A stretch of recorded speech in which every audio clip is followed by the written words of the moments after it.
13 বছর আগে গোপালগঞ্জের কোটালীপাড়া উপজেলার বিরামের কান্দি গ্রামের প্রতিবেশী আমির আলী ফরাজির মেয়ে রেশমা বেগমকে বিয়ে করে থাই অ্যালুমিনিয়াম ব্যবসায়ী রুবেল সর্দার।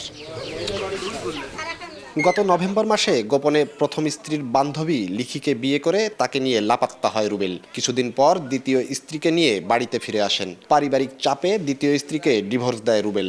গত 25 জানুয়ারি থেকে 2 সন্তান ও প্রথম স্ত্রীকে নিয়ে পুনরায় সংসার শুরু হয় তাদের। সোমবার রেশমা পূর্ব পরিকল্পিতভাবে রাতের খাবারের সঙ্গে ঘুমের ওষুধ খাইয়ে অচেতন করে রুবেলকে। রাত 2টার দিকে রেশমা ধারালো ব্লেড দিয়ে রুবেলের পুরুষাঙ্গ কেটে পালিয়ে যায়। ওষুধ খাওয়াইছে, বলছেন বাতে লাগে মনে হয় খাওয়াইছে, ওষুধ খাওয়াইছে, ঘুমের ওষুধ খাওয়াইছে, দেয় যান লড়ে সরে না, এই সময় ওই কাম হচ্ছে। মা ফোন করছে, কানকি ফোন করে আর পুরুষাঙ্গ কাটকি লাগছে। আচ্ছা আমরা দৌড়ে এসেছি, আজকে দেখি ওরে বাইরে আসছে, বাইরে আসছে। ও আমাকে সব বাটু তোরে কি আসছে বাটু তুই মানুষ কেন তুই উঠছিলি না, তোর সময় কাটছে পাখি না, আমি টের ভাই নাই।